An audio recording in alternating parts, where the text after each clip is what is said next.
2024년 3월 17일 11번째 주일을 시작하겠습니다. 우리 다 같이 시편 133편을 읽음으로 예배로 나아가도록 하겠습니다. 함께 읽겠습니다.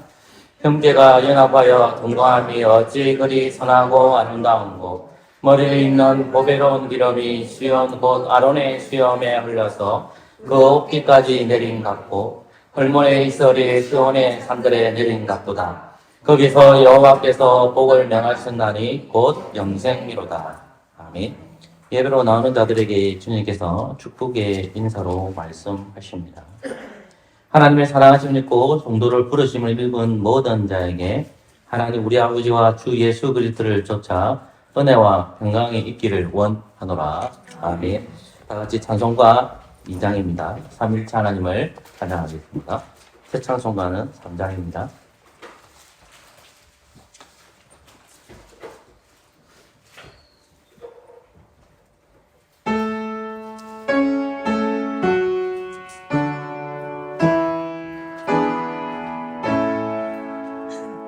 성부 성자 성령께 찬송과 영광 올려보내세.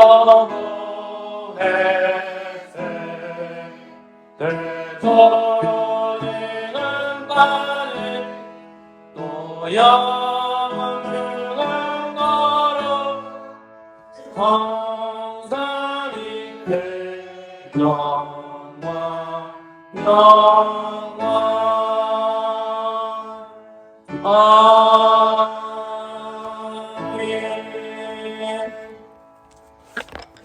우리의 신앙을 니키아 신경으로 고백합시다.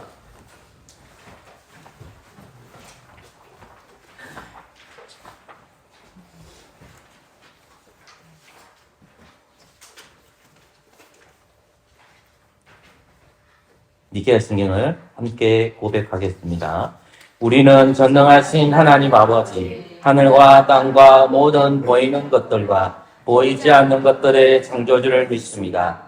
그리고 우리는 한 주님 예수 그리스도 아버지의 독생자를 믿오니 그분은 만세전에 아버지에게서 출생하셨고 빛으로 부터에 빛이며 참 하나님 부터에 참 하나님이십니다. 출생하셨지 만들어지지 않으셨고 아버지와 동등 본질이시며 그분으로 말미암아 만물이 있게 되었습니다.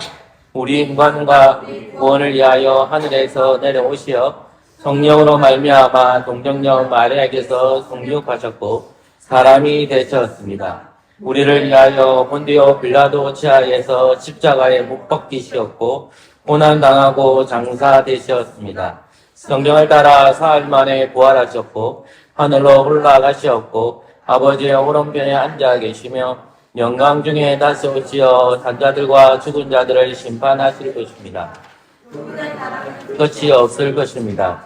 그리고 우리는 주님이시며 생명의 수요자이신 성령을 믿어오니 그분은 아버지와 그리고 아들로부터 나오시며 아버지와 아들과 함께 경배와 영광을 받으시는 분이며 선지자들을 통하여 말씀하셨습니다.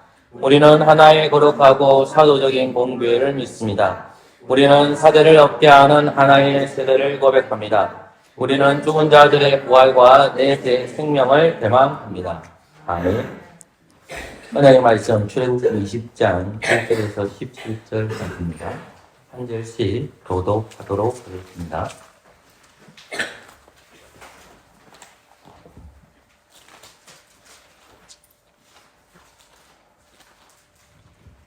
제가 먼저 하나님 말씀 읽겠습니다.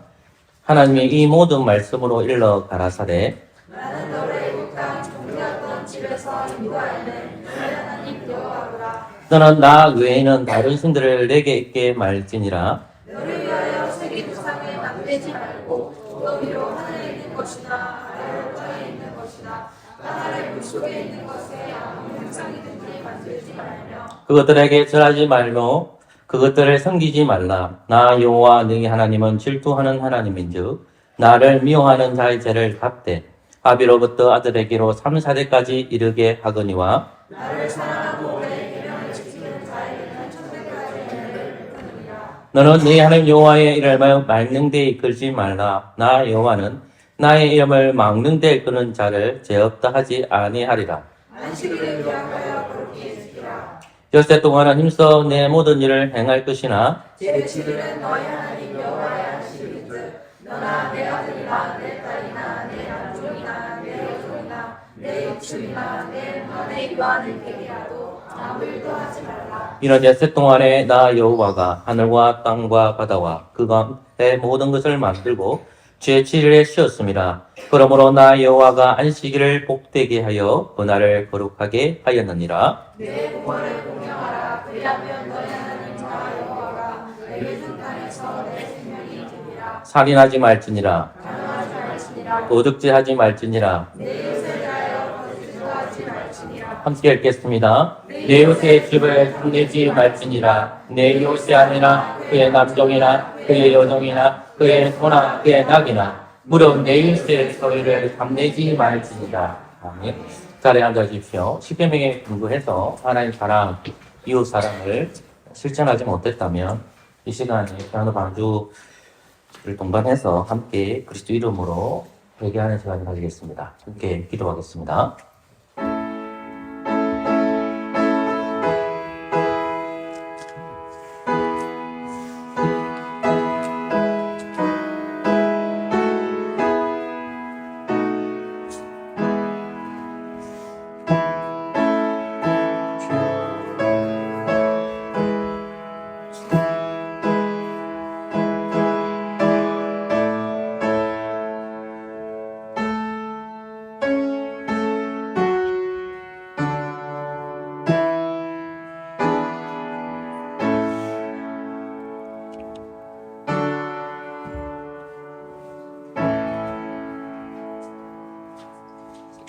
하나님께서는 회개하는 자에게 사죄를 선포하십니다. 이사야서 53장 5절 말씀.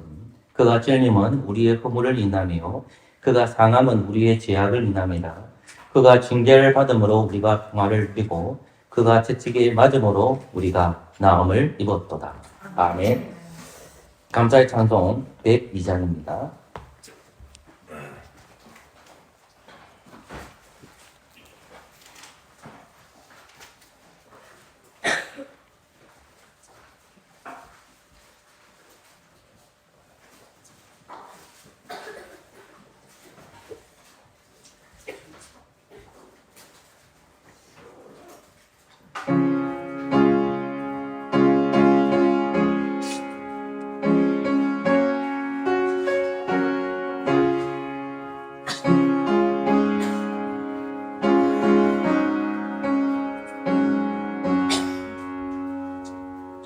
주에서 오다. 주에서 오다. 이란 것은 없네. 이 세상 우리와 바꿀 수 없네. 영주의 뜻에 떠나 그 놀라운 사랑 잊지 못해 세상을 떠나버리고 세상을 버렸네.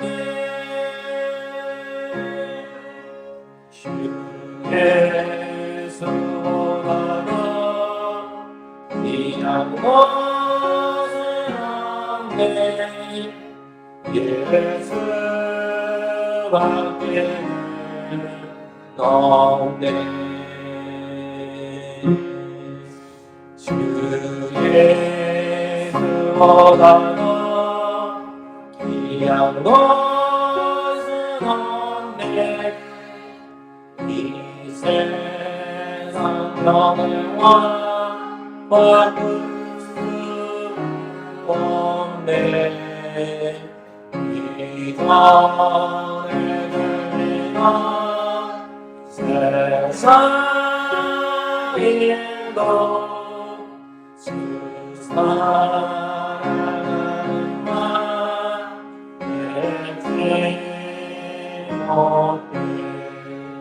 세상을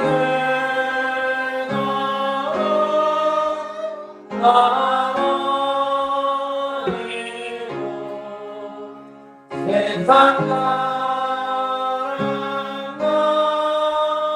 나눠버렸네 주 예수보다도 귀한 것은 없네 예수밖에 없네 주 예수보다도 귀한 것은 없네 세상의 복과 바꿀 수 없네 일곱가 빗방에 몰려와도 주 성이란 내맘 던지 못해 세상을 버리고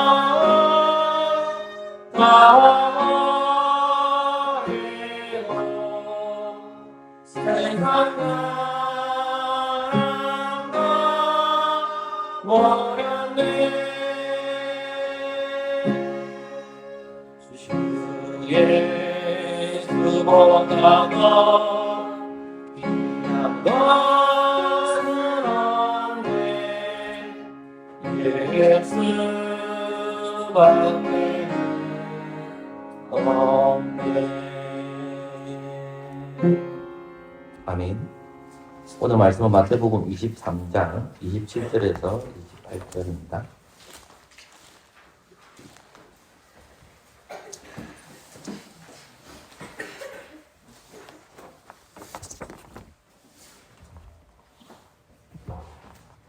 마태복음 23장 27절과 28절입니다. 제가 읽겠습니다. 하 있을진즉 외식하는 서기관들과 바리새인들이여 해칠한 무덤 같으니 겉으로는 아름답게 보이나 그 안에는 죽은 사람의 뼈와 모든 더러운 것이 가득하더라.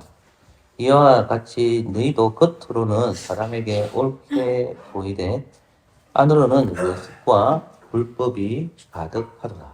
아멘. 기도하겠습니다. 조시 하나님, 오늘 말씀을 통해서 위로받게 하여 주시고 여섯 번째 하를 통해서 우리에게 들려주시는 음성을 성경을 통해서 깨닫도록 성령께서 역사하여 주시옵소서. 예수 그리스도 이름으로 기도합니다. 아멘. 네, 계속해서 마태복음 말씀을 제가 전하고 있습니다. 마태복음 23장 말씀은 바리새인과 서기관들의 여섯 번째 하입니다. 하는 총 7가지로 구성되어 있습니다. 이제 막바지에 다 왔습니다. 바리새인과 서기관 여섯 번째 하는 외식과 불법에 대한 설명입니다.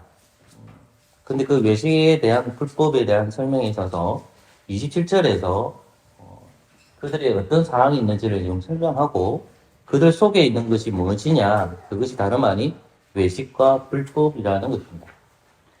많은 사람들은 이 본문 자체가 우리와는 별개의 것으로 생각할 수가 있지만 그리스도인들은 이 말씀 또한 우리와 직접적인 연결을 가지고 있습니다. 우리는 그리스도 안에서 성도로 부르심을 받았습니다. 성도라는 뜻은 거룩한 무리라는 뜻입니다. 거룩한 무리라는 것은 거룩이라는 단어에 집중해야 됩니다. 그것은 세상과 구별된다는 것입니다. 우리 아이들은 학교에 가면 불신자와 그리스도인으로서 구분됩니다. 직장을 가진 사람들은 직장에서 구분됩니다. 또는 공무원 중 다른 사람들은 그 공무원 중에서도 구별됩니다. 목사인 저에게도 해당됩니다. 목사끼리 만나지만 그들 가운데서도 구별되어야 합니다. 오늘 본문 말씀은 그 구별성에 있어서 설명하는 것입니다. 겉과 속이 다르다는 말씀입니다. 겉으로는 화려하게 살고 겉으로는 하나님의 말씀을 잘 순종하는 것처럼 보이지만은 그 속은 시커멓다라는 말입니다. 그 말이 28절에서 언급되고 있습니다. 근데 주님께서는 왜 이런 말씀을 이제 하고 계실까요? 지난 시간에 우리는 5번째 하를 살펴봤습니다. 이 5번째 하와 6번째 하는 긴밀성을, 연결성을 가지고 있습니다. 25절 말씀을 보십시오. 하와 있을적 외식하는 서기관과 바리새인들이여 장과 대접의 끝은 깨끗이 하되 그 안에는 탐욕과 방탕으로 가득하게 하는도다. 아멘. 25절 말씀에서 장과 대접의 끝은 나옵니다. 그런데 우리 오늘 읽었던 27절 말씀 하일진즉 외식하는 서기관과 바리새인들을 해칠한 무덤 같다. 겉으로는 아름답게 보인다라는 말입니다. 즉 바리새인들과 서기관들의 공통점은 겉은 화려하다는 말입니다. 25절에서는 그 겉은 화려한데 안은 무엇을 가득 채 있느냐? 탐욕과 방탕이라는 것입니다. 28절에서는 그 안에 무엇으로 가득 차 있느냐? 외식과 불법이라는 것입니다. 그럼 안이 무엇으로 가득 차 있느냐를 한 단어로 얘기하면 죄입니다. 죄. 이 땅에 태어난 모든 사람들은 죄를 가지고 태어납니다.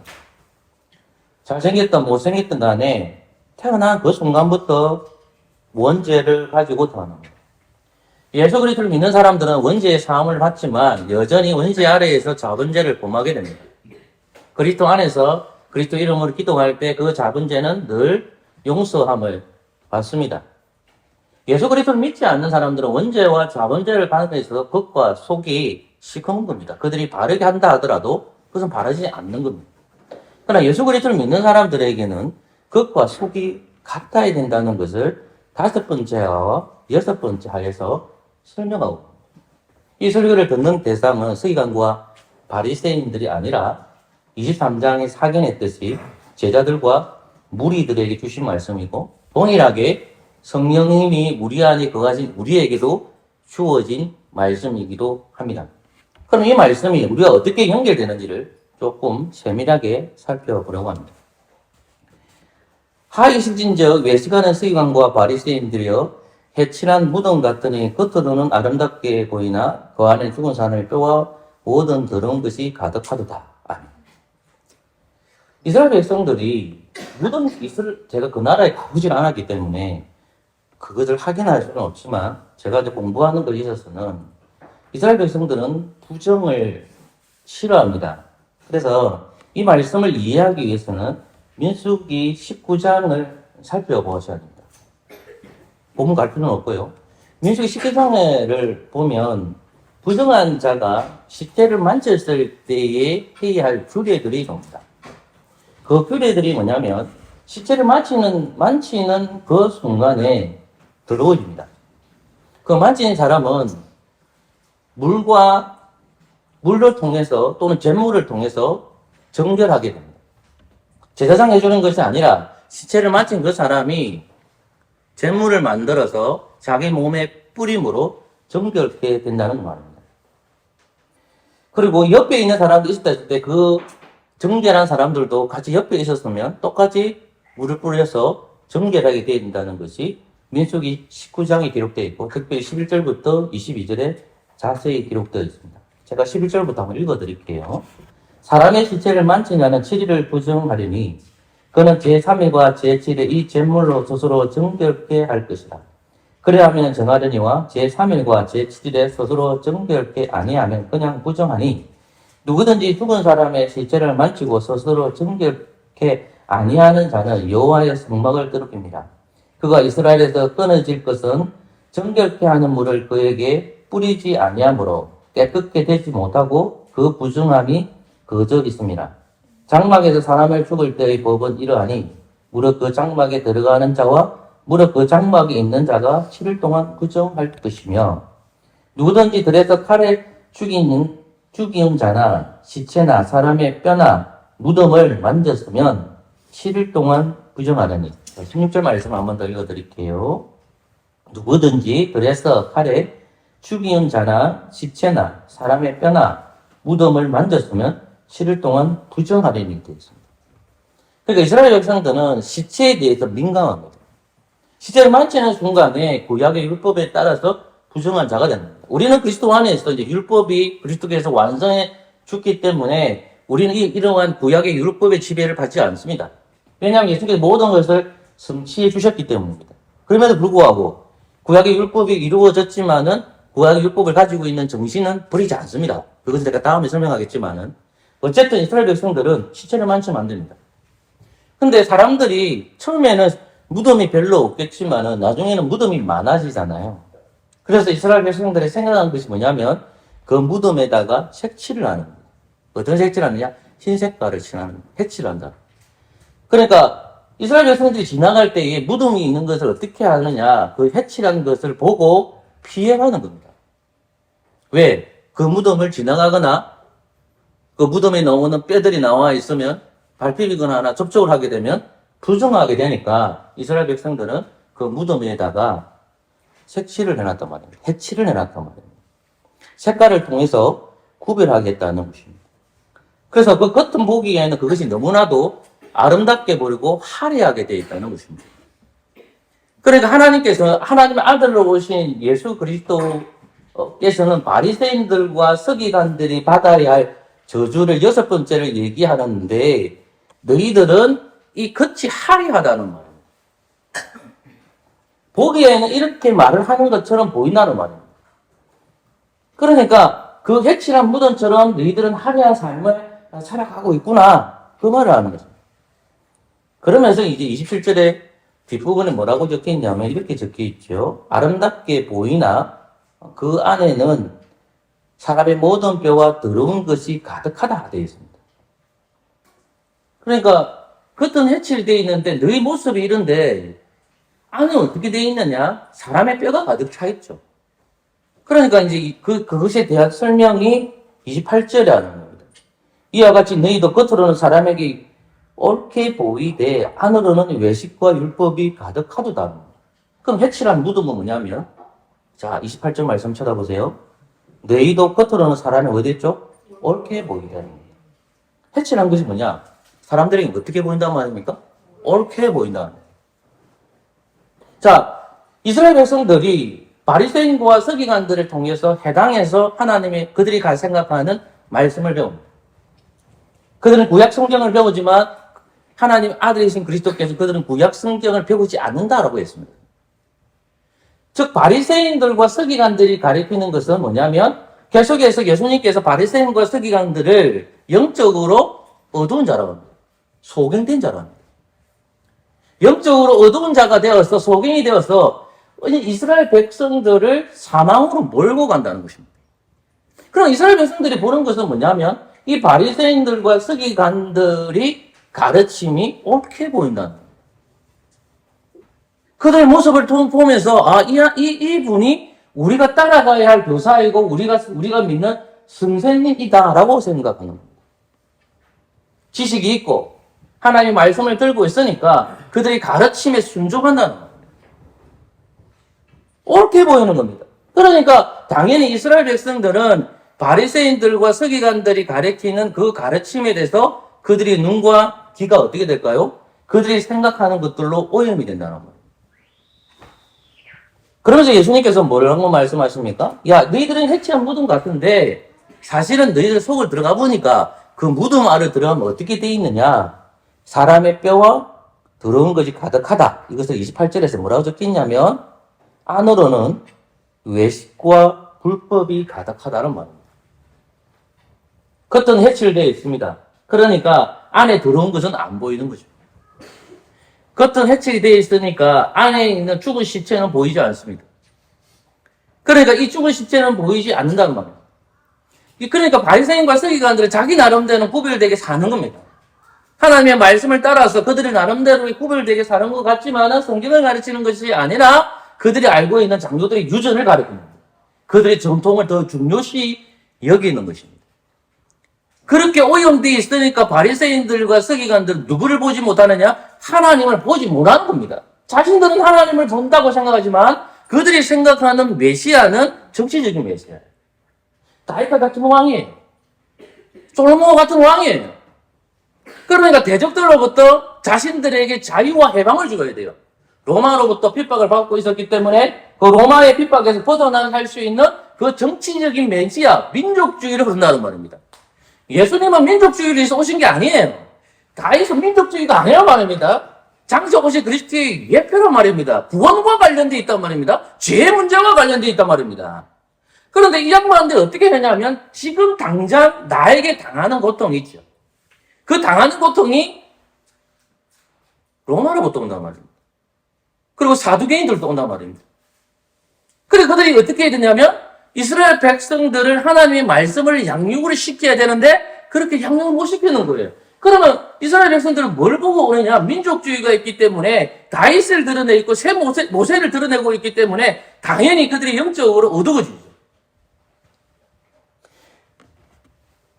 해체한 무덤처럼 그들은 너무나도 화려해 보입니다. 그래서 많은 이스라엘 백성들이 해당으로 모여서 바리새인들과 서기관들로부터 그들 나름대로의 말씀을 배웁니다. 그러나 주님께서는 그들에게 무엇이라고 얘기합니까? 그 안에는 죽은 사람의 뼈다. 모든 더러운 것이 가득하다. 하는 것입니다. 겉은 화려하게 가르치는 것 같지만 그 안 속에는 죽은 것과 마찬가지다라는 겁니다. 그러면서 그에 대한 설명이 외식과 불법으로 설명되고 있습니다.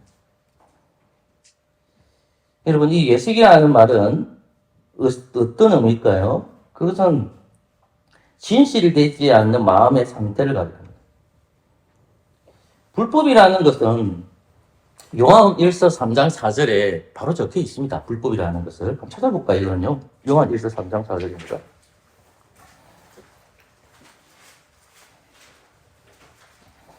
요한 1서 3장 4절.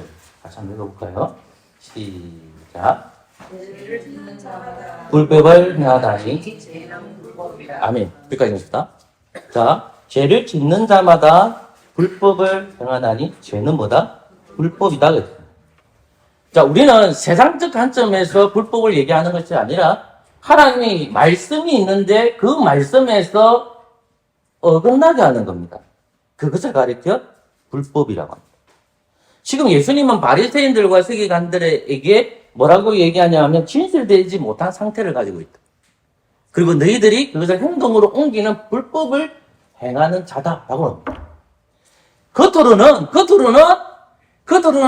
그들이 하나님의 말씀을 잘 순종하는 것처럼 보이지만 그것이 너희들이 외식하는 거다. 그리고 하나님의 말씀을 지키지 않고 불법을 행하는 자라고 말하는 겁니다.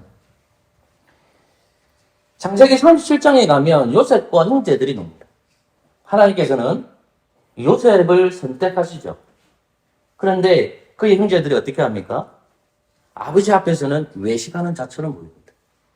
그리고 아버지 앞에서 겉으로서는 정말 착한 모습을 보입니다. 그러나 그 속에는 외식과 뭐가 가득합니까? 불법이 차있죠. 어떻게 합니까?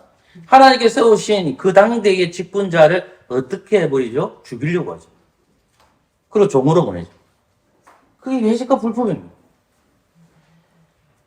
다윗의 시대에 다윗이 바세바를 간음합니다. 그것을 숨기기 위해서 어떻게 합니까? 속은 외식과 불법으로 가득 채 있죠. 정말 바른 왕처럼 보이지만 그 속은 어떠합니까? 외식과 하나님의 말씀을 어기는 불법을 범하고 있잖아요. 단지파를 생각해 보십시오. 사사시대 단지파가 하나님 주신 약속의 땅에 있습니다. 그 약속의 땅은 블레셋 백성이고 합니다. 그러니까 어떻게 합니까?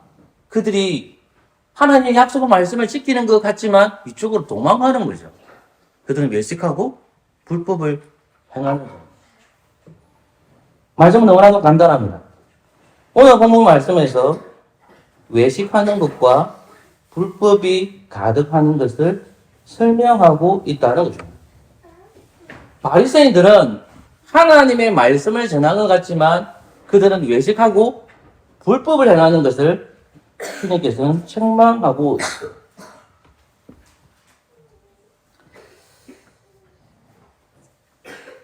에스겔서 본문에 보면 이 말씀이 나오는데요. 그 구절을 한번 찾아가 봅시다. 그건 좀 찾아봐야만 이해될 것 같아가지고 에스겔 13장 한번 가볼까요? 말씀은 주시는 않습니다. 에스겔서 13장 14절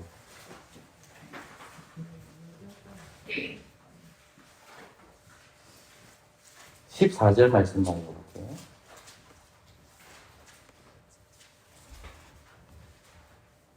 같이 한번 읽어볼까요? 시작. 해칠한 담을 내가 이렇게 해파하여 땅에 넘어뜨리고 그 빛을 드러낼 것이라. 담이 무너진 적 너희가 그 가운데서 망하려니 나는 여호와인 줄 알리라. 아멘. 여기서는 해칠한 무덤이 나오는 것이 아니라 해칠한 담이 나옵니다.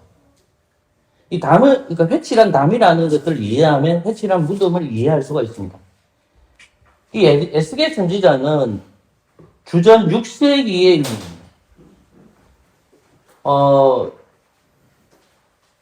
남유다가 주전 586년에 멸망합니다. 근데 멸망하기 전에 이 양반이 바벨론으로 잡혀갑니다. 근데 에스겔은 선지자였어요. 바벨론 포로 가서 하나님께서 에스겔에게 환상을 보여줍니다. 그 내용이 1장부터 48장, 에스겔이 상당히 길거든요. 48장까지 되어 있습니다. 그러니까 내용이 뭐냐면 하나님께서 예루살렘을 멸망시키고 다시 회복해 주신다는 내용이에요. 그런데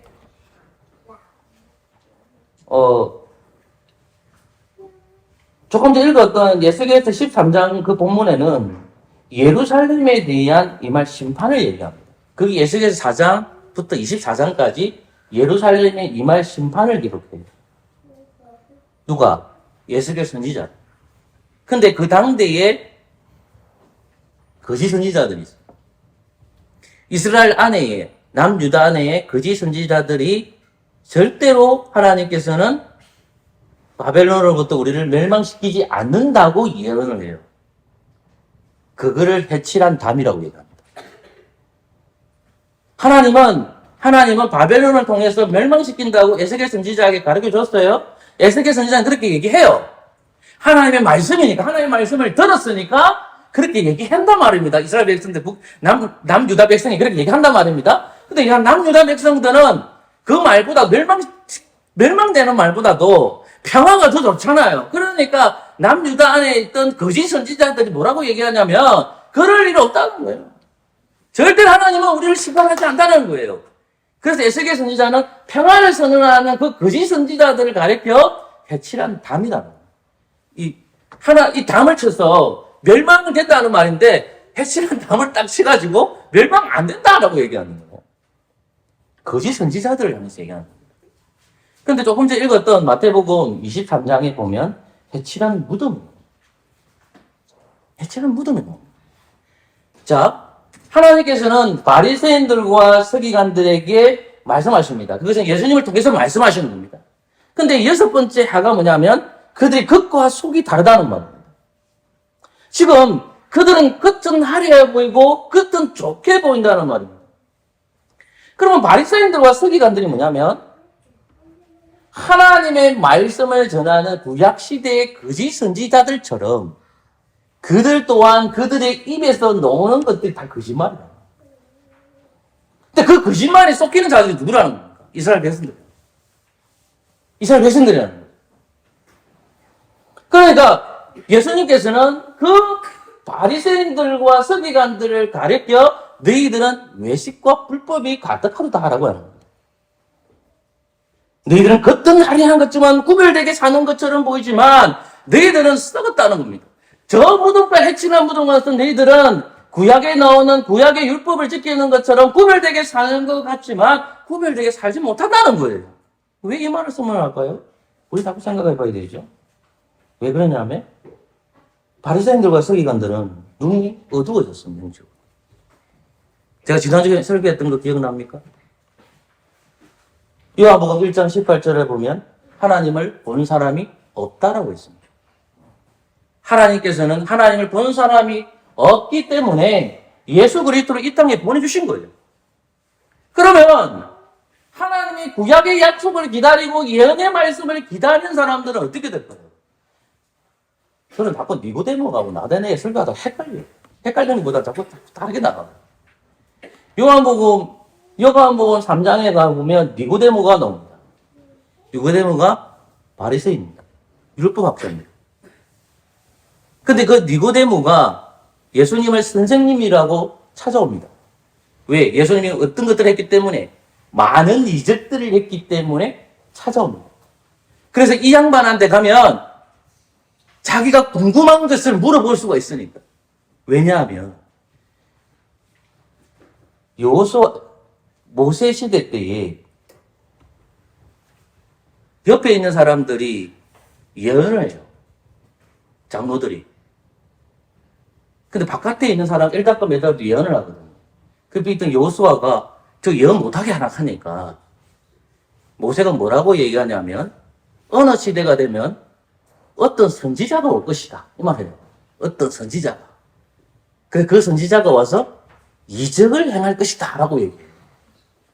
이적을 행할 것이다. 이거 한단 말입니다. 그러면 니고데모는 율법학자니까 무엇을 알고 있겠습니까? 구약을 알고 있죠. 구약을 알고 있는 거예요. 그러니까 예수님이 수많은 많은 이적을 하니까 어떻습니까? 저 양반이 누굴까? 그럼 내가 궁금한 것을 물어볼 수 있겠네? 할 수 있는 거잖아요. 그죠? 그런데 이 사람은 율법학자고 바리새인이에요. 근데 바리새인 대부분의 사람들은 영적으로 어떻게 됐단 말입니까? 눈이 어두워져 있어요. 누구를 보지 못합니까? 예수님을 보지 못하는 거예요. 예수님을 볼 수가 없는 거예요. 왜? 그들은 이미 눈이 어두워져 버렸기 때문에. 눈이 어두워졌기 때문에. 그래서 오늘 말씀에 6번 잘 하는 것은 너희들이 왜 어두워졌느냐? 너희 안을 바라는 거예요. 너희 안이 외식하는 자고나는 거예요. 너희 안이 뭡니까? 불법이 가득 차는 거예요. 외식이 뭡니까? 내가 예수 믿는 척 한다는 말이에요. 쉽게 설명하면. 근데 구약 성경에서 외식하는 자가 누구냐면요. 아까 제가 예를 들었지만 하나님을 안 믿는 사람입니다. 예식하는 자는 뭐냐면 하나님을 믿는 척 하시면 실제로 안 믿는 거예요. 하나님에 대해서 무서움이 없는 사람들이에요. 예를 들면 모세 시대 때에 모세가 태어납니다. 바로 왕이 다 죽이라고 합니다. 근데 히브리 산파들이 어떻게 합니까? 하나님을 두려워하죠. 하나님을 경외하죠. 근데 하나님을 두려워하지 않는 바로는 어떻게 합니까? 죽이라고 하잖아요. 하나님을 두려워하지 않는 사람들은 그렇게 되는 거예요. 지금 바리새인들과 서기관들이 외식하는 자라는 것은 그들이 하나님을 섬기고 있지만은 점점 그들이 외식하고 불법하니까 누구를 죽일까요? 그 부분이요. 그들 속에 예식이 불법이 있으니까. 예수를 죽이죠. 그럼 우리에게 적용시켜봐야죠, 이거를. 서기관과 바리새인들에게 주신 말씀이 아니라 이 말씀은 23장 1절에서 무리들과 제자들이라고 했잖아요. 우리는 이제 교회로 부르심을 받은 자들이잖아요. 우리는 성도잖아요. 저와 여러분들은 구별된 성도로 부르심을 받았잖아요. 그죠? 그러면 여러분들은 어떻게 됩니까? 세상과 구별되게 살아야 돼요. 직장에 가신 분들은 직장에서 구별되게 살아야 되고요. 공무원을 가신 분들은 공무원에서 구별되게 살아야 되고요. 제가 목사님들이나 장로들을 만났을 때도 세속화되지 아니하고 구별되게 사셔야 되는 겁니다. 그런데 내가 여러분들이 구별되게 사는데 하나님 믿는 백성으로서 세상에 나아가서 살아야 된단 말입니다. 그런데 내 끝은 어때요? 내가 예수님 믿는 것처럼 공무원 생활하고, 내가 예수님 믿는 대로 직장인 생활하고, 내가 예수님 믿는 대로 가정에서 일을 하고, 내가 예수님 믿는 것처럼 목사로서 목사님들을 만나고, 이게 바람직합니까? 아니죠. 그게 외식이에요. 그게 불법이에요. 왜? 우리 안에 뭐가 있습니까? 바리새인들과 서기관들 속에도 죄라는 놈이 있죠. 우리도 동일하게 뭡니까? 우리의 원죄의 사함을 받았지만 동일하게 원죄 안에서 뭐가 나오냐 하면 자범죄가 나와요. 그러면 우리도 동일하게 어떻게 됩니까? 하나님과 나의 관계는 계속해서 유지됩니다. 그리스도 믿는 사람들은. 이 칭의는 흔들리지 않습니다. 예수님의 구원은 흔들리지 않습니다. 우리의 구원은. 삼위일체 하나님은 흔들리지 않아요. 우리가 흔들리는 거지. 그러면 우리가 하나님 안에서 교회를 위해서 살아가야 됩니다. 왜? 교회는 그리스도의 몸이기 때문에. 여러분은 저는 그리스도의 몸이잖아요. 그러면 우리가 세상에서 어떻게 살아가냐 했을 때에 외식하고 불법을 행하는 자가 되지 말아야 돼요. 목사님 저도 외식하고 불법을 행하는 자가 되지 말아야 돼요. 그런데 우리가 외식과 불법이라는 것이 작가도 얘기했듯이 하나님을 두려워하지 아니하고 죄를 범한다는 것은 내 속이 외식하고 불법을 행하도록 유혹하잖아요. 순간순간 그런 삶을 살아가지 않아요. 며칠 전에 저는 여러분들에게 천국과 지옥이라는 얘기를 했습니다. 그래서 목사님들에게 질문을 던졌습니다. 어떤 질문을 던지냐면, 목사님들 설교는 천국에 관한 설교나 지옥에 관한 설교를 하시냐고 제가 이번 주에 성경 공부할 때 질문 안 드렸습니다. 대부분 목사님들이 그런 설교 잘 안 한다고 하더라고요. 저도 마찬가지더라고요. 똑같이 저는 여러분들에게 분명하게 얘기합니다. 외식하고 불법을 가득하다도 할 때 있잖아요. 이 말씀이 세계관과 바리새인들이 주신 말씀이 또 맞지만은 그것은 제자들에게 나와 있고 그것은 우리에게 행해요. 우리에게 주시는 말씀이에요. 우리는 외식 안 합니까? 우리는 불법을 행하지 않습니까? 그게 뭐냐면 천국에 대한 소망이 없고 지옥에 대한 두려움이 없는 사람이 우리 안에 있을 수 있어요. 그 심각해지는 겁니다. 천국과에 대한 지옥에 대한 두려움이 있어야 돼요. 그러니까 우리는 내세 신앙에 딱 내가 죽고 나서 하느님 나라에 간다는 천국에 대한 소망이 있어야 되고 믿지 않으면 지옥에 간다는 그것이 우리 속에 딱 있어야 됩니다. 그렇게 될 때에 우리는 예식하거나 불법을 행하지 않습니다. 그러면 지금 내가 살아있으니까 내가 예식하지 않고 불법을 행하지 않기 위해서는 무엇에 귀를 기울여야 될까요? 이게 간단한 원리죠. 그것은 말씀에 귀를 기울여야 됩니다. 말씀은요, 나의 외식을 때립니다. 말씀은요, 나의 불법을 칩니다. 매주일마다 설교를 들을 때 우리는 내가 예식하는 자구나 내가 불법하는 자의 설교를 듣고 성령의 음성을 들음을 통해서 나는 하나님을 과연 잘 섬기고 있을까? 내가 외식하거나 불법을 행하지 않았을까? 그 생각을 해보셔야 돼요. 저도 완벽한 목사는 아닙니다. 마지막 이 말씀하고 잘 내릴게요. 목사는 제가 이제 목사가 된 지도 꽤 됐죠. 전우사 시절부터 해가지고 이게 왔단 말입니다. 근데 제가 조수지 선생님도 오래 알고 됐고 이 교육 온 지도 전우사시까지 다 합치면 19년, 20년 정도 됩니다. 그 정도 세월 흐른 거예요. 근데 목사가 됐단 말입니다. 목사가 됐다고 했을 때에 목사는 설교 강단에서 얘기해요. 제가 한 말 중에 가장 내가 후회하는 말이 있습니다. 그 말이 무슨 말인지 압니까? 강단에서. 근데 이 교회 계속 있겠다는. 그거 나 진짜 지금도 후회합니다. 내가 미쳤어. 이 말 왜 했어? 지금도 후회합니다. 근데 내가 그렇게 말해놓고 다른 데 가봐야 그게 외식이 불법이라고 생각합니다.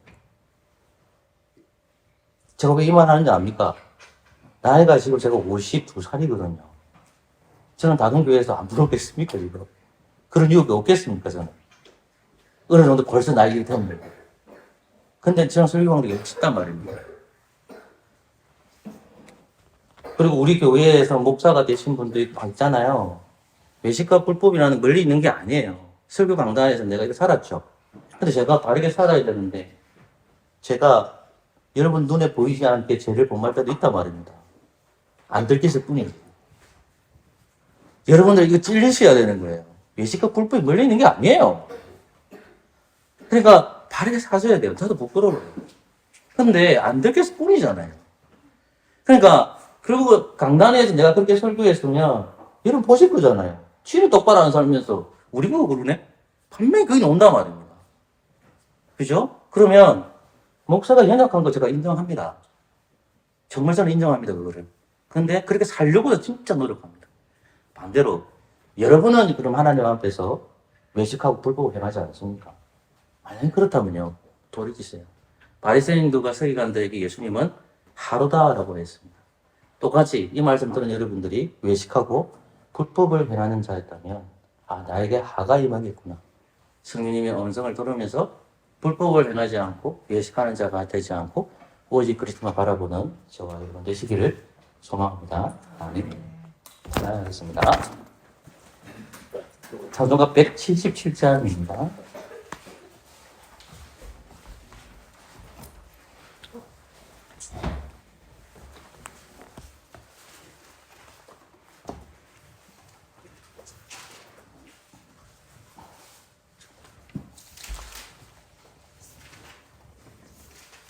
찬송가 177장입니다.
진짜 받으신 분들은 그 자리에 나와주시고 싶습니다. 무대에 참석하지 않았지만 그래도 두고하고 예배 참석하기 때문에 두기 동문을 같이 한번 해드렸으면 좋겠습니다. 그만 예배이신 분이 차례서 예배 참석해 주시죠. 두기 동문을 함께 읽도록 하겠습니다. 하늘에 계신 우리 아버지여 이름의 기름을 받으시오며 나라가 임하시며 뜻이 하늘에서 이루어진 것 같이 땅에서 이루어지리다. 오늘 우리가 일용할 양식을 주시옵고 우리가 우리에게 죄 지은 자를 사하여 준 것 같이 우리 죄를 사하여 주시옵고 우리를 시험에 들게 하지 마시옵고 다만 악에서 구하시옵소서. 나라와 권세와 영광이 아버지께 영원히 있사옵나이다. 아멘. 승천 본문입니다. 마태복음 28장입니다. 19절, 20절을 제가 읽도록 하겠습니다.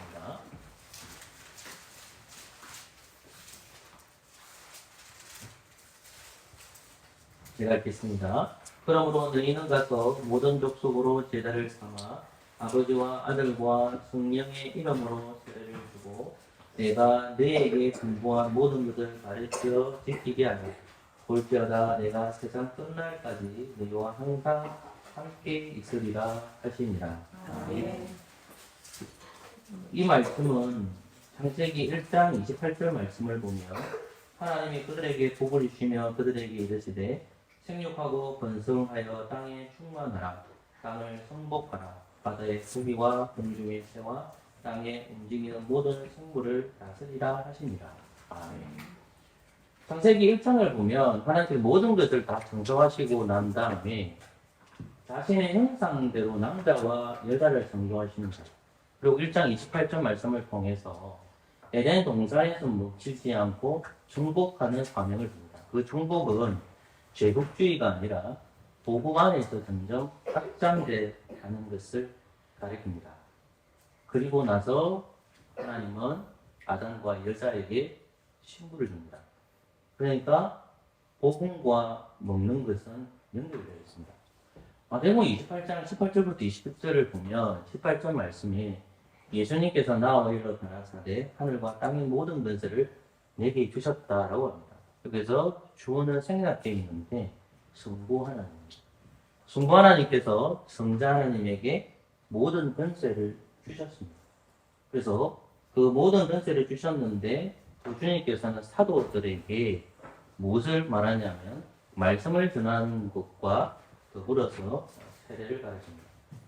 공생에 대해 주님께서는 십자가 지시기 전에 성찬을 내요. 그러니까 그 성찬적 의미도 같이 땡겨서 생각해 보는 것입니다. 근데 본문 말씀을 볼 때에 내가 세상 끝날까지 너희와 항상 함께 있으리라고 했습니다. 복음이 어디까지 흘러내렸을지 이제는 먼 땅까지 갔습니다. 이방인까지 복음을 전해졌습니다. 그리고 주님께서 제정하신 정찬이 있습니다. 우리는 떡과 포도주를 먹죠. 여러분들은 배가 고프면 어떻게 합니까? 밥을 먹습니다.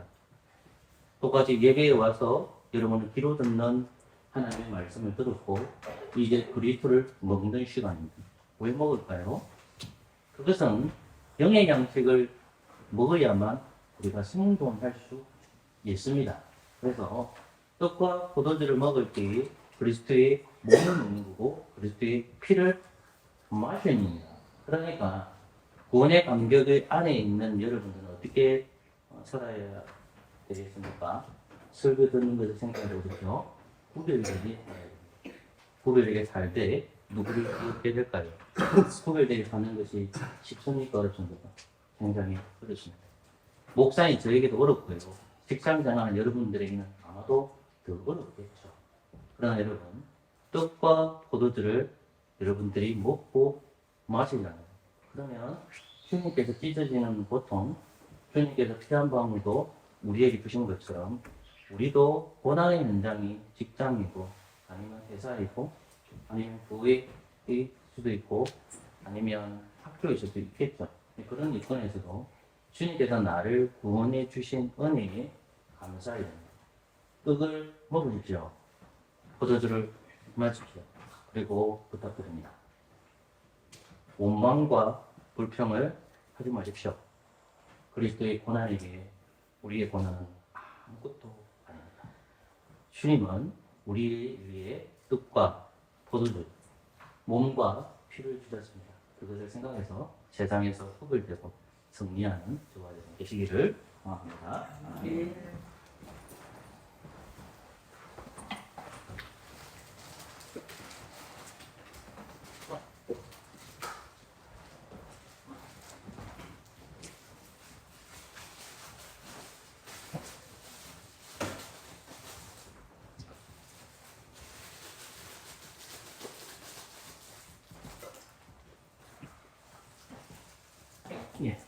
예, 이 떡은 예수님의 몸입니다. 아멘.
기도하겠습니다. 한뜨게 동참합니다.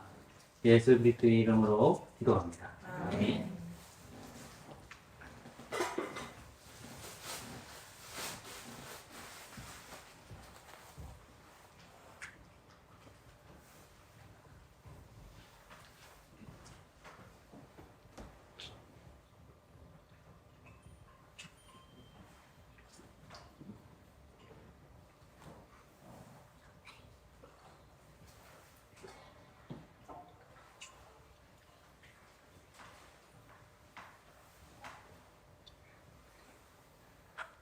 이 포도주는 예수님의 피입니다. 아멘.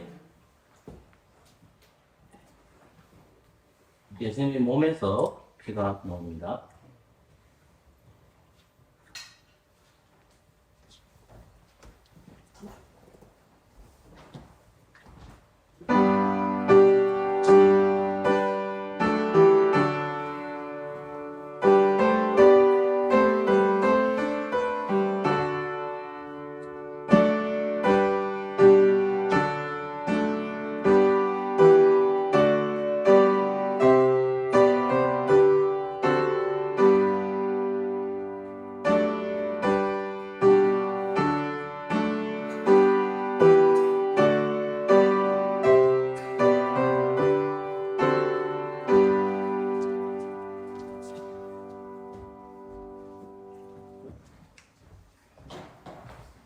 기도하겠습니다. 한떡에 동참한 저희들이 그리스도의 보혈에 성장합니다. 항상 주님의 은혜에 감사하는 저희들 되도록 성령님 붙들어 주시옵소서. 예수님의 이름으로 기도합니다. 아멘.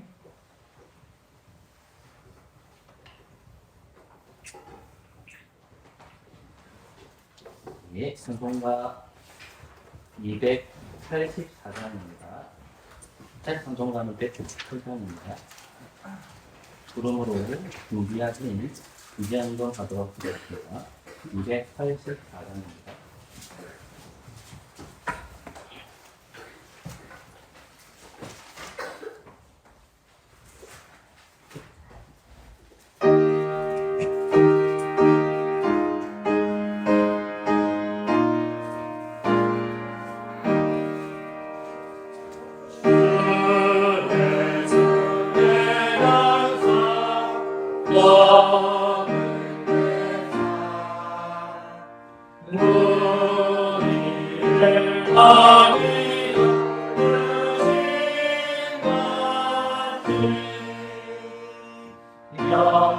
영생의 양식을 나에게로 온전히 나누어 주옵소서. 생명의 말씀이 나를 들여 목마른 주님을 상하리라.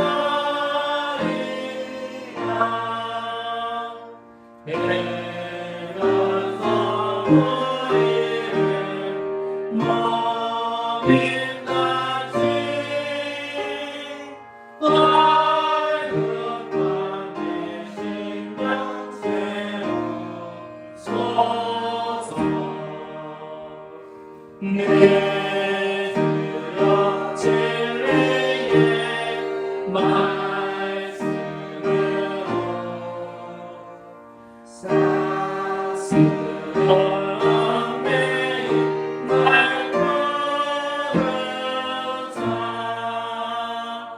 내 맘에 평안을 누리도록 영원한 생명을 주옵소서. 성령을 내 맘에 오해소서. 내 어린 영의 밝히시사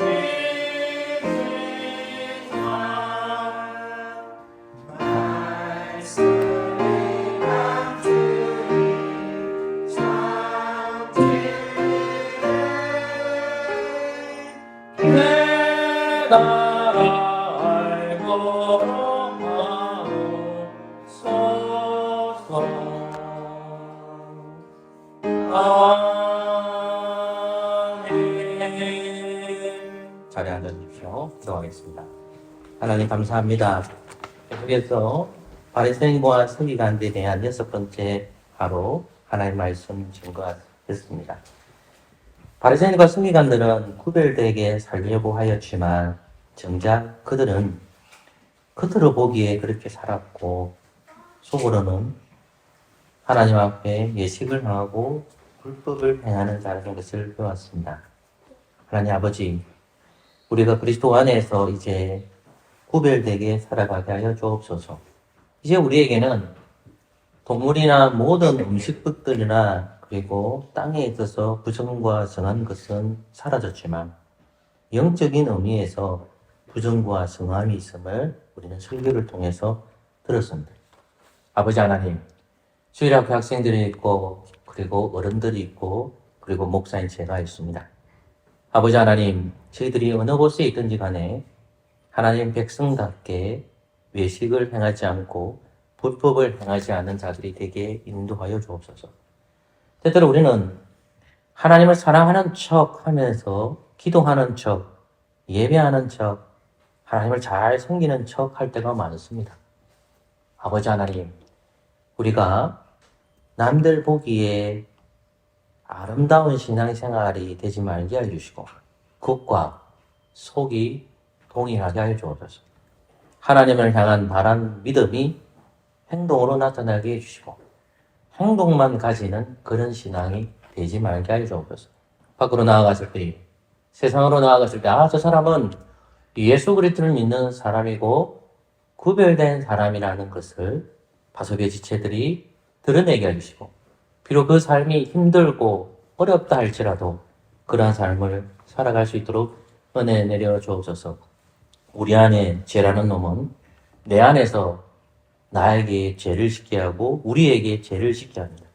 하나님, 신실한 하나님의 말씀이 우리에게 역사하셔서 죄 짓는 자가 되지 말게 하여 주시고 불법을 범하는 자가 되지 말게 해주시고 하나님을 두려워하고 하나님을 경외하는 믿음들을 허락하여 주시옵소서. 이 모양 저 모양 살다가 이제 주일날 예배당에 와서 예배드리게 주신 감사합니다. 육신의 아픔이 있습니다. 질병을 가진 분들이 있습니다.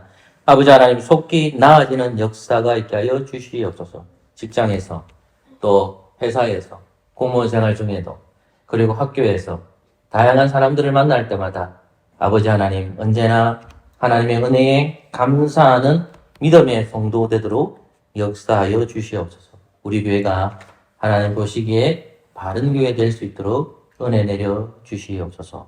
예수 그리스도의 이름으로 기도합니다. 아멘.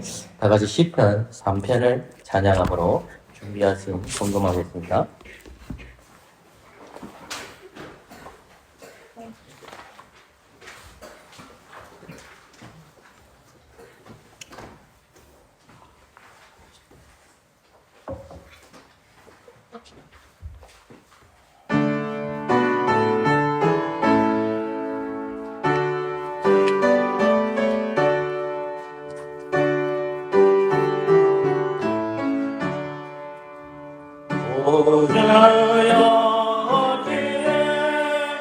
나의 아픔이 그렇게 많은지요. 나를 데려가여 일어나시는 자 참 많고 많습니다. 저 많은 사람이 나에게 말하니 시간이 해도 하지 못한 나네 하나님 오직 하지를 못한 나네 오 주여 내 맘에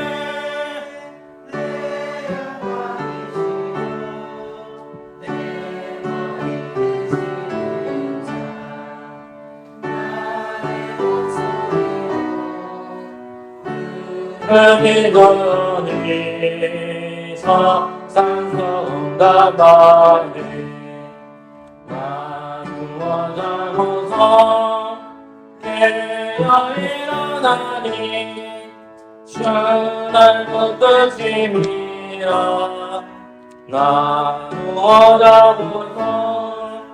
깨어 일어나니 주날 붙드심이라 천만인 나에게 만원이 할지라도 나 두렵지 않으리 주여 하시어 일어나옵소서 날 구원하옵소서 주 나의 하나님 내 원수만 치며 악인의 일을 건네 구원한 여호와 주님께 주님 주의 목 내미소서. 아멘. 기도합시다. 하나님 감사합니다. 주일 헌금과 11조 헌금과 감사 헌금과 건축 헌금과 그리고 목적에 따라 된 헌금을 받아주시고 우리의 몸을 주님 앞에 드립니다. 우리의 마음을 주님 앞에 드립니다. 우리의 예물을 주님 앞에 드립니다. 하나님, 우리에게 조금 더 욕심이 없게 하여 주시고 이 헌금이, 이 예물이 우리의 신앙의 모범이 되게 하여 주시고 우리가 하나님에 대한 사랑과 이웃의 사랑이 헌금을 통해서 나타나게 하여 주옵소서. 궁핍한 성도들 주님 찾아가셔서 위로하여 주시옵소서. 예수 그리스도의 이름으로 기도합니다. 다음에 다 같이 일어나서서 주님 다시 오실 때까지 찬양하겠습니다.